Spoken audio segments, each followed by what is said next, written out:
जय श्री राधे राधे। आप सभी का शिव रास्ते में हार्दिक स्वागत है। दोस्तों, आज की जनरेशन, आज की पीढ़ी को हम, आज के माँ बाप अच्छी परवरिश देने की कोशिश करते हैं, अच्छी शिक्षा देने की कोशिश करते हैं।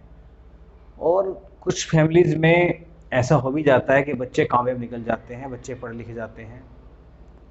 लेकिन इसके बाद भी होता ये है कि बच्चे पढ़ लिख तो जरूर जाते हैं, कामयाब हो जाते हैं, लेकिन वो अपनी फैमिली के बगैर रह जाते हैं।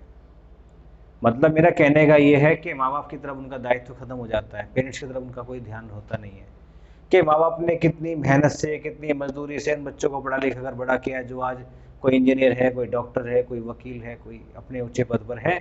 लेकिन उनमें से कुछ ऐसे नालायक निकल जाते हैं कि जो अपने माँ बाप की मेहनत को भूल जाते हैं और सेल्फिश हो जाते हैं।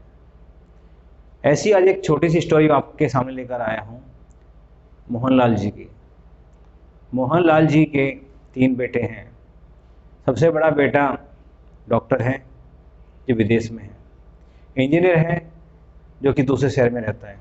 क्योंकि पढ़ लिख गए, पढ़ लिखने के बाद उनके अच्छी नौकरी मिली, अच्छा अपना जॉब मिला है, तो अपने सेपरेट हो गए। और तीसरा बेटा मोहनलाल जी, जो गांव में रहता है वो।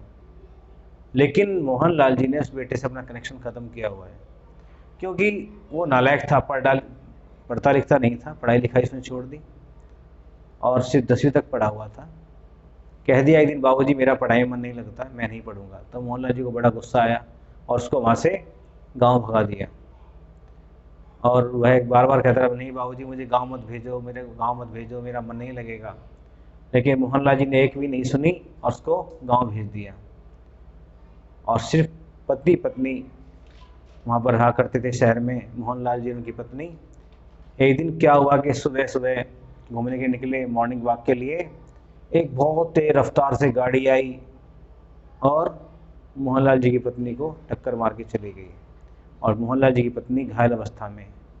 भीड़ इकट्ठी हुई, लोगों ने देखा, अरे ये तो ज़्यादा चोट लगी महिला को, चलो ऐसा करते हैं सब मिलकर हॉस्पिटल पहुंचा देते हैं। दोस्तों, ये तो हमारी हमदर्दी है, सब लोग हमदर्दी करते हैं, लेकिन बिल कौन चुकाएगा?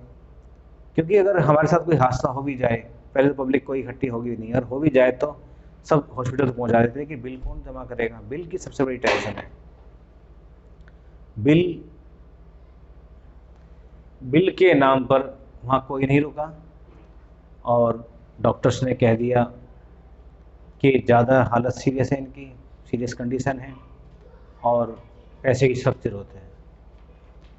तो मोहनलाल जी घबरा गए और बड़े बेटे के पास फ़ोन किया, हेलो बेटा, कहाँ हो? बेटे ने कहा, बाबूजी मैं बाहर हूँ और यहाँ हॉस्पिटल में हूँ। तो बाबूजी ने कहा कि बेटा तुम्हारी माँ का एक्सीडेंट हो गया है, पैसे की सख्त ज़रूरत है, तो बेटा किसी तरह से हमारी मदद करो, पैसे ट्रांसफ़र करो।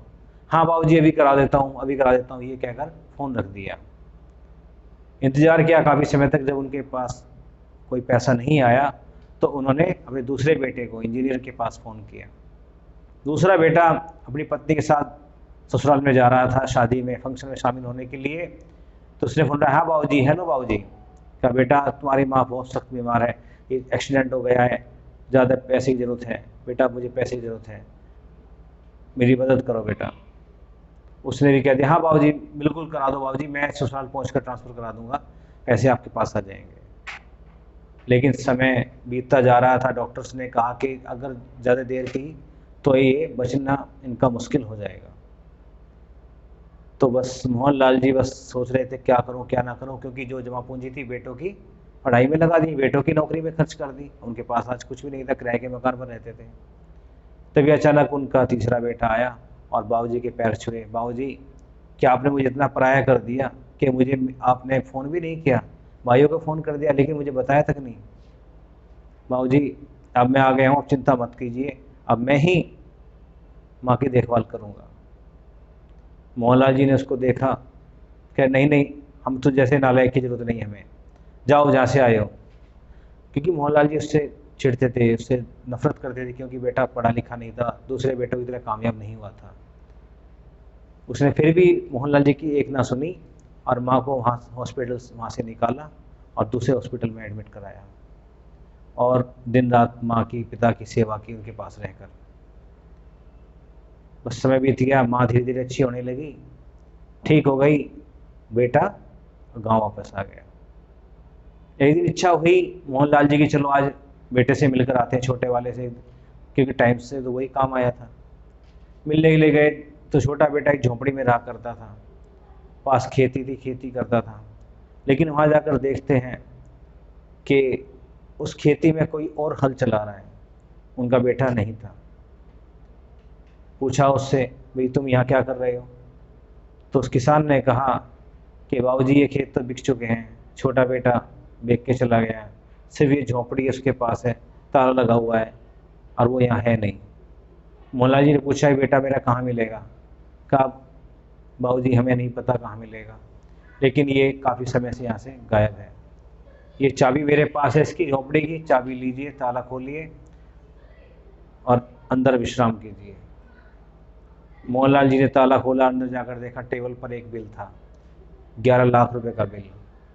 मोहनलाल जी ने जैसे देखा तो मोहनलाल जी सब कुछ समझ गए कि मेरे बेटे ने अपनी ज़मीन बेच दी अपनी माँ को बचाने के लिए और आज वो काम की तलाश में किसी दूसरे शहर में गया हुआ है।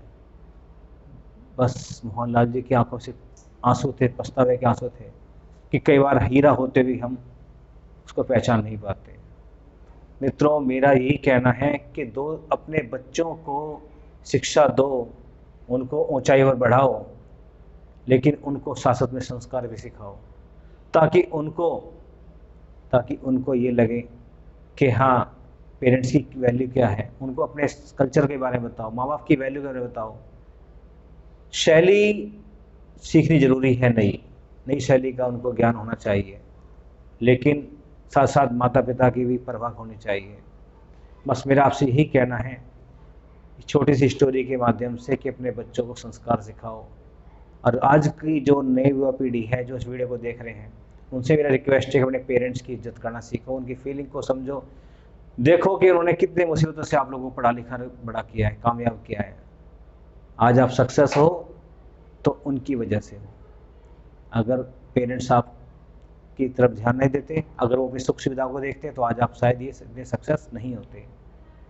बस मेरा यही कहना है कि सभी को अपने पेरेंट्स पर ध्यान देना चाहिए, पेरेंट्स की फीलिंग को समझना चाहिए। बस इससे ज़्यादा मैं कुछ नहीं कहूँगा। जय श्री राधे राधे।